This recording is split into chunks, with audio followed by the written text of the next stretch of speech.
I'm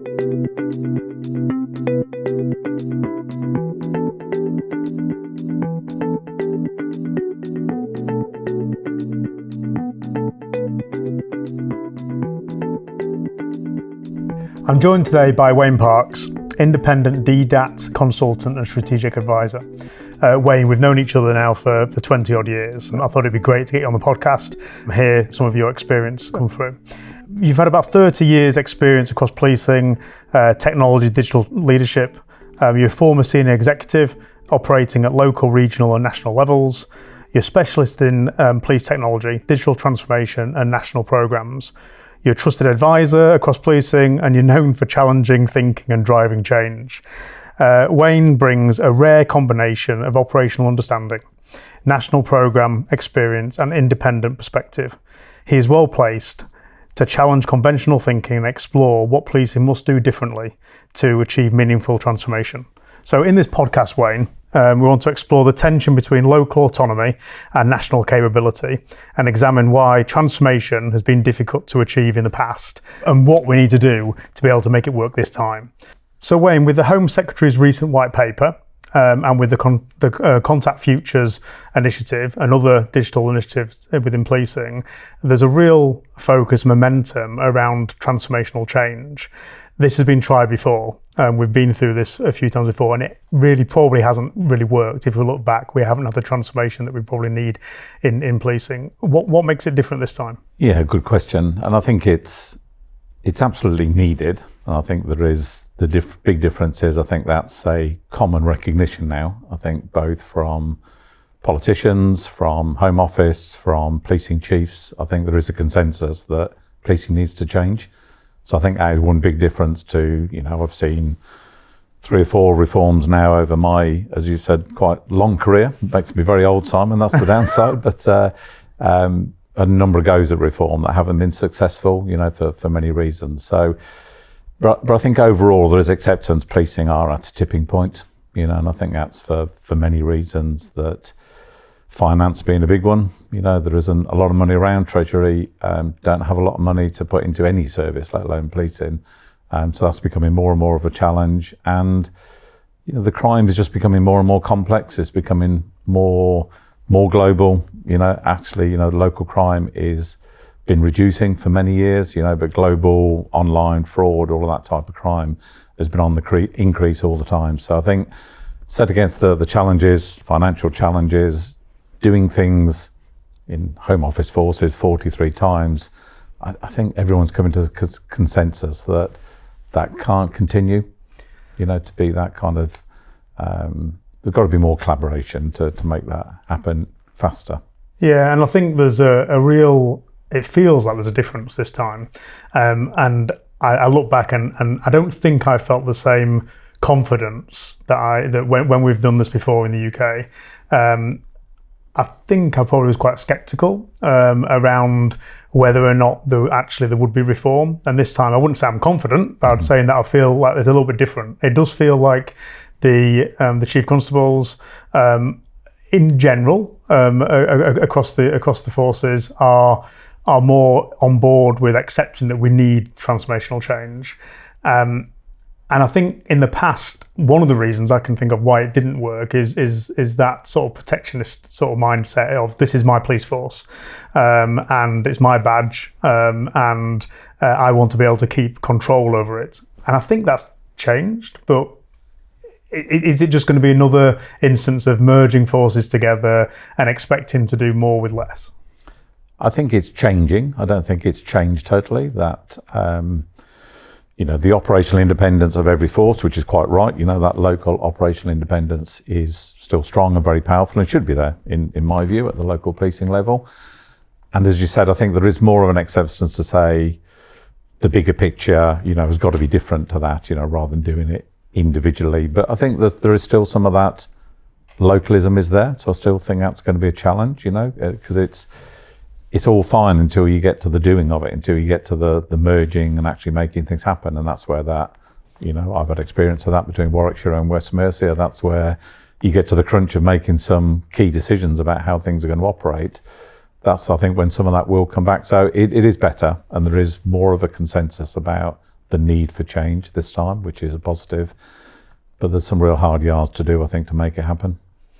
You mentioned Warwickshire and West Mercia there, and there's been a number of forces that have either collaborated or merged. What were some of the lessons that you feel that you'd want to sort of highlight from your experience at Warwickshire West Mercia, but also from looking independently at all the police forces that have done similar things? Yeah, I think they are quite common. This is not just particular to Warwickshire and West Mercia. Across a lot of the collaborations, it comes down to governance and decision making. In the end, that's at the heart of this. When you've got two leaders, two leadership teams, how much you do in terms of collaborative services, those two leaders have different views, and that's really what becomes an issue. And you add into the pot PCCs, in terms of more leadership. So you add in politicians, politics into that mix.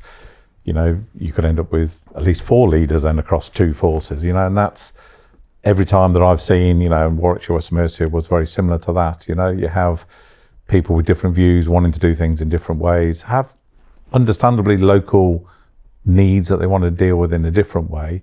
And particularly if I look at Warwickshire West Mercia, the kind of power base was 2/3 West Mercia, a third Warwickshire, so 50-50 decision making. I can understand why that's difficult sometimes, but what I hope going forward into police reform now is that the changes in leadership, the changes in PCCs that are coming, obviously moves that agenda on a bit, and deals with some of those governance issues, because it is a key issue going forward, trying to do it in a similar environment with, all of those leaders still out there.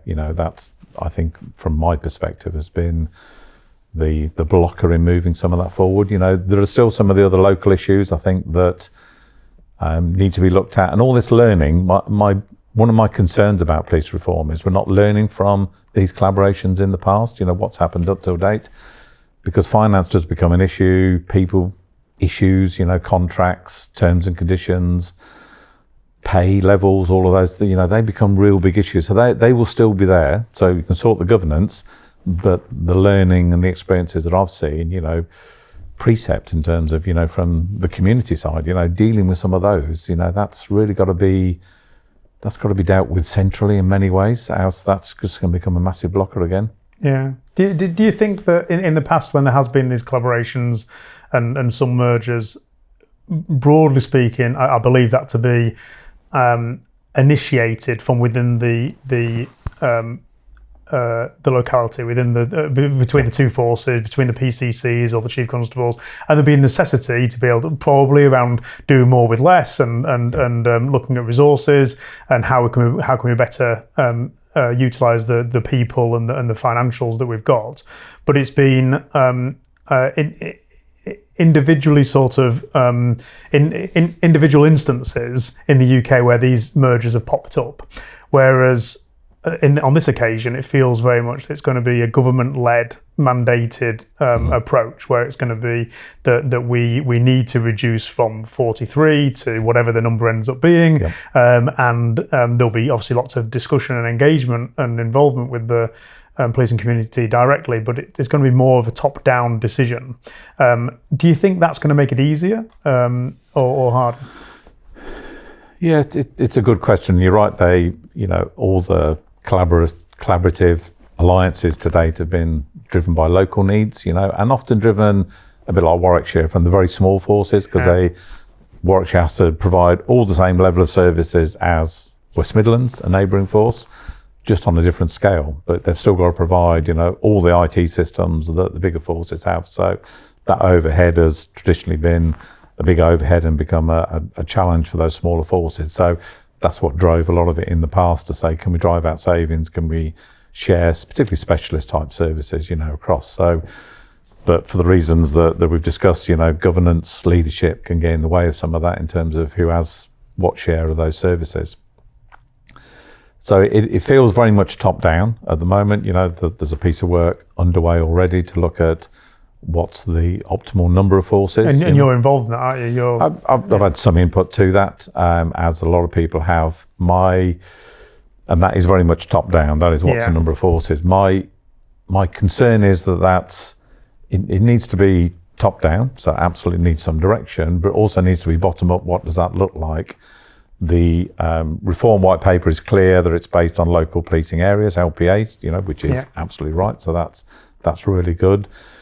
But I do have some concern about it just being top down. Absolutely needs direction.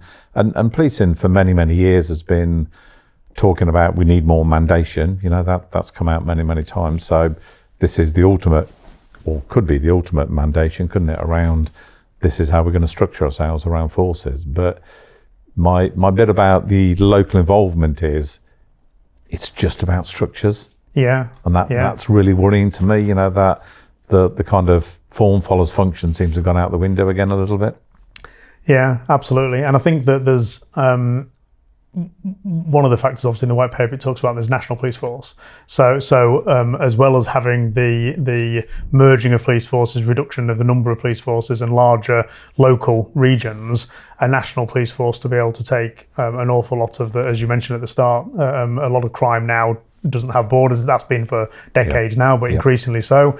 And there's lots of areas where regional police forces collaborate, whether it's dogs or firearms, etc., just because to get more economies of scale and better value from the resources that they get. So do you think that those sorts of functions will be sucked up into a national force, and then the local force is very much looking at what's happening in that community, more on the dispatch of incident management to respond to the incidents in that area? The only things I see, so the NPS, the National Police Service, it's clear things like NCA, CT policing, some of those central bodies are going to go into that, and some of the technical functions, College of Policing, those type of existing central functions. I don't see a lot of conversations around, growing that beyond that at the moment in terms of other service. I think there's massive opportunity to look at that. It's very much around merging, bringing forces together in terms of, which does give economies of scale, does give opportunity to share some of those specialist services. But that service conversation doesn't feel strong enough to me about could we do some of these other areas in a different way? Things like motorway policing are very much dependent on geography, but it's very different geography to potentially how you're going to merge forces. So how do they kind of align? My gut feeling is something like motorway policing is more aligned to BTP, British Transport Police, in terms of the strategic railway network and the strategic road network. Is that a better alliance? But that's my fear about the merging just becomes a very structural about redefining the 43 forces in a new model rather than looking much wider at services. And we do some things. I still say we. I'm not part of policing now, but I've been in it for 30 years, so it's difficult not to say that. But policing does things like air service. There are things that are going to go into NPS that are central services and have been for some time, but they've been lead force arrangements, so that's a good thing. That's going to change into that. But I'd like to see more conversation about what else could that look at and do, that very much service-driven debate. Even looking at, think about the control room in a typical police force, that they've got contact handling or call taking, the front door to policing, and then they've got dispatch, incident management, resource management. And to date, pretty much most police forces have that within their jurisdiction. Do you think that there's an opportunity through this sort of services lens, instead of thinking about let's just merge forces and that fixes everything, there's an opportunity to think a bit more holistically across the UK and think across England and Wales and think, how could we do the contact handling and the dispatch? Is the value there in separating those out? I think there's a huge opportunity there to look at that in a different way. And many forces, I've been involved with a few forces looking at their public contact strategies, are starting to look, because they are very different disciplines. They're very different management skills, and from private sector experience, those contact centres, there's an awful lot of skills out there. The control element is very different. That's a very, very operational policing specific thing. So I think there's a massive opportunity, because the risk about mergers, bringing control rooms together, because that would be a consolidation. Yeah. If you bring 5 forces together, one of the things you look at, consolidated control rooms, that can get really expensive. The buildings are expensive, the technology is expensive, the retraining, the cost to change is significant. moving geographical locations in terms of people impact and all those type of things, that could get really hard work. The local policing, so the resources on the ground, the traditional CAD part of that, to me, that's your absolute bread and butter of that local policing. That absolutely. To me needs to stay locally. That's how you run your organisation, however you divide it up across the new structures. Contact is obviously a growing area in policing, way behind industry in terms of opening up new channels, looking at different digital ways of interacting with the public. There's a lot of good work going on in this area. To me, that lends itself to doing something nationally, to look at that in a different way from the contact, because the days of it's got to be a local service so we understand where High Street is it in this town or that town, really we've moved on from that now. Those days are long gone. That geographical bit of that I don't think is that important. You just want a response. And then when you start to think about it more holistically, because the victim journey starts at the 909 101 call, what's the other stuff we can do up front, to redirect, to signpost, to get them to the right organisation, because it may not even be policing, its default is always policing, of going to. So I think there's loads more we could do if we took a much more holistic national view of contact. I think if I reflect on my much shorter experience and working within the policing community, and I've always been on the supplier side, so I've always worked with command and control systems, CAD, IX, dispatch and call taking systems. But I've had quite a lot of experience of delivering those sorts of platforms to organisations in the UK, but also outside the UK. And some of the experience I've got from, say, in the US, where their concept of a PSAP, so that answering point, is quite different to our concept. We've got, obviously with BT, taking that initial call across the country, and that's the official, that's the PSAP, and then they pass it on to the relevant police force. Is there an opportunity there when you talk about the contact side of things to be able to align that a bit more? Because BT, or maybe not BT, but that sort of PSAP control room or that contact centre could be adding more value. Do you see that being part of the change? Absolutely. I think it's a massive opportunity, and this is the time to do it before start spending loads of money on consolidating control rooms, estate and all of those type of things. I think this is the time to consider those things, because there've been obvious feeling saying, well, it's too much to bite off in one go. But the flip side is you spend an awful lot of money on realigning what's there, and potentially you spend all the money on merging and nothing on transforming. And that I think is my biggest risk in this, merging without transformation. You've spent all the money, there isn't a lot of money, we know that, but it's all gone. And then you're thinking, well, we've got less forces and no better service. Yeah, and I think that's my fear as well. This merging without transformation. I think you explained it, or the phrase is really good. That my concern is that the transformation is the hard bit, and it's the bit that a lot of, obviously in just the human psyche, parks things that are hard. But it's the bit, if we don't get right this time, we don't change anything. We just effectively have smaller or larger police forces, but smaller number of them doing the same thing as what we're doing now. And when you look at, again, just with my opportunity to see, and yours as well, because you work internationally, but to see what other countries are doing, in some ways we lead the world, and I'm very proud that we do. But in other ways we're behind the curve.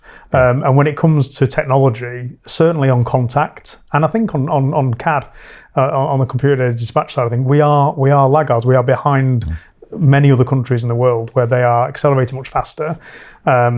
And there's a whole excitement around contact, obviously with AI, transcription, translation, agentic AI coming in to be able to really have a step change in that area. But why do you think that we are so behind from a technological perspective?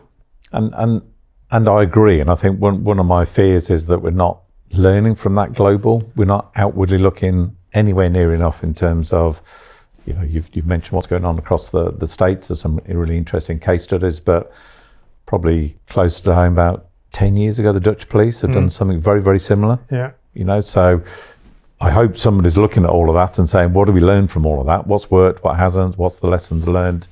Because you said that there's a lot of other countries, a lot of other organisations that are further ahead with some of this. So that's, again, one of my big risks that we're not taking that on board. So why are we lagging behind in some of this area?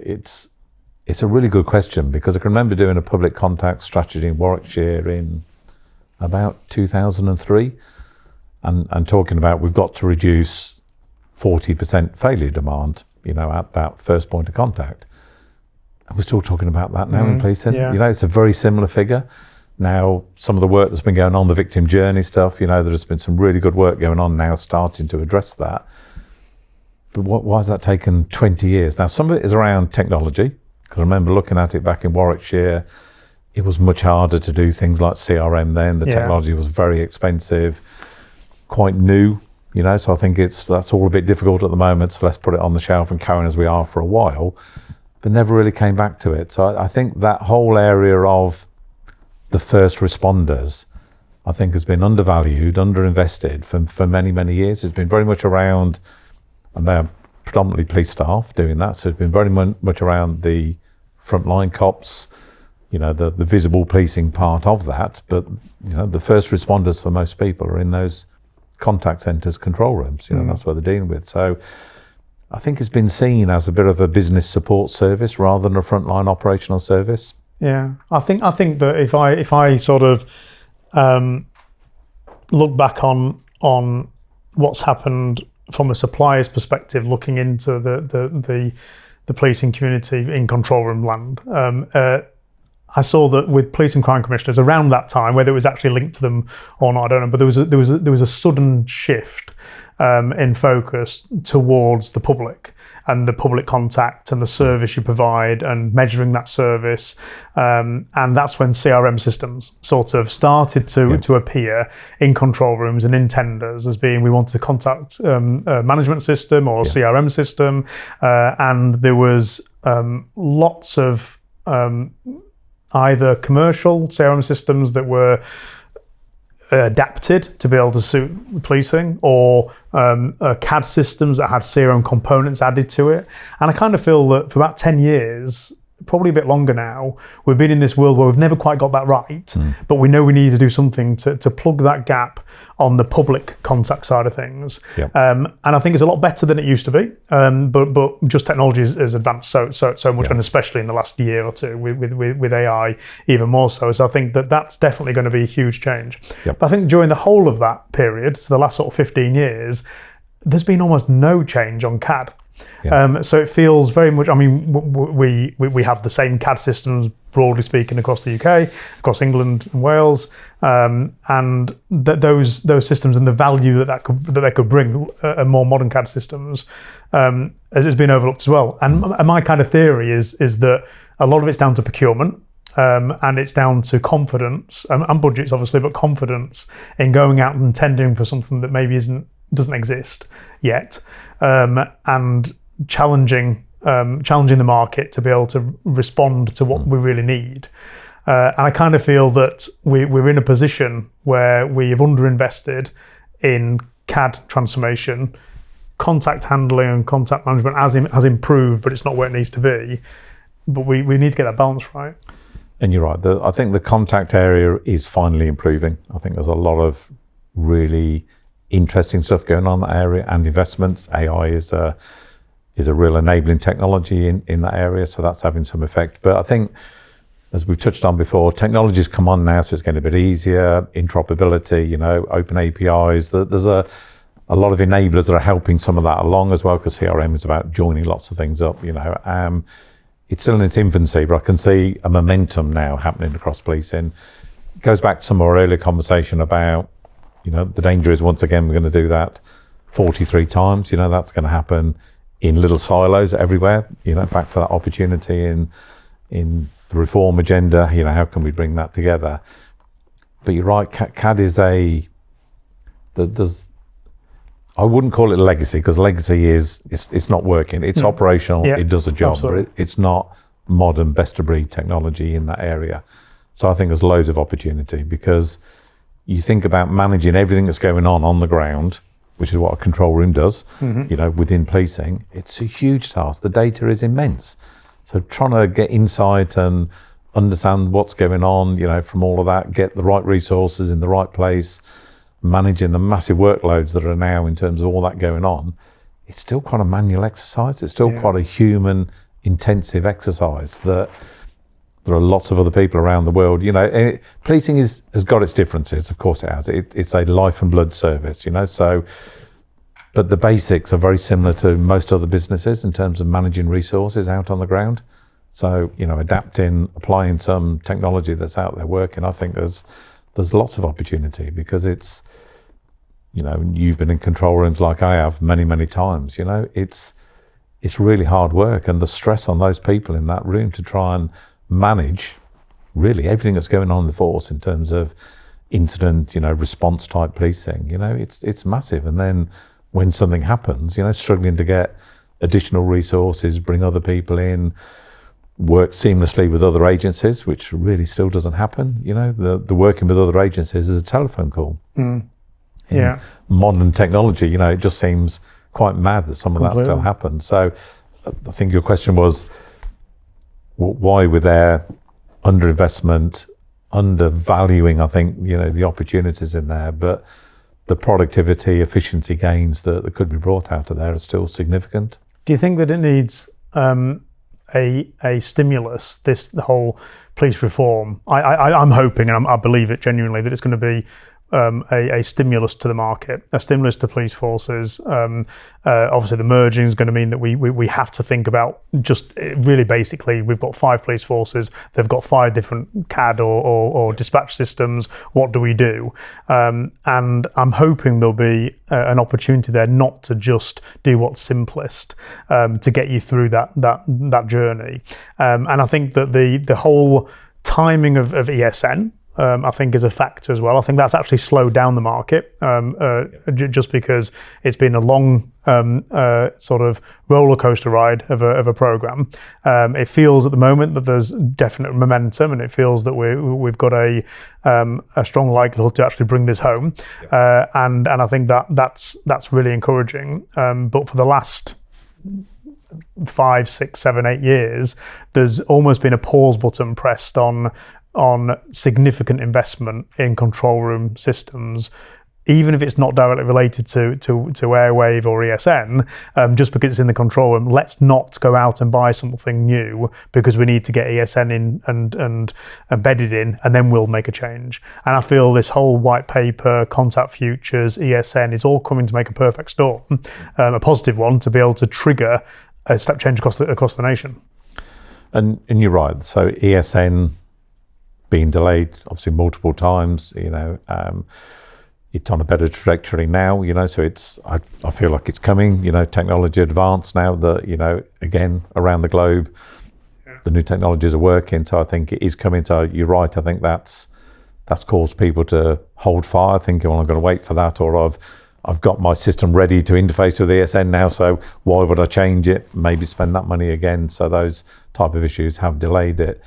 But I think also just looking at that whole area, and it's very traditional, and I think it's the way we've always done it, because it's a high risk area, and I absolutely get that, so looking at SaaS type services, looking at some of the modern stuff, I think up till now, I think people have been a bit nervous to make the change in that CAD, command and control type environments. There's a nervousness, but I think that's going away now, through proven, more and more now moving things to SaaS type services, to cloud, modern type applications, and it's working. So I think that's been an enabler now to open up people's mind. But I think there is that, so when do we jump, isn't there, about waiting for tomorrow and doing it? And it's the cost of change of a command and control is significant. The applications, the CAD bits and all those things that come, not massively, actually, some of it, but the organisational change behind it, the business change is huge. And I think that's what stops people sometimes and thinking, are we really ready for that? Have we really got the capability to make the change? Yeah. So I think that comes in the debate quite often. That's a really interesting conversation. Look forward to extending that in part 2.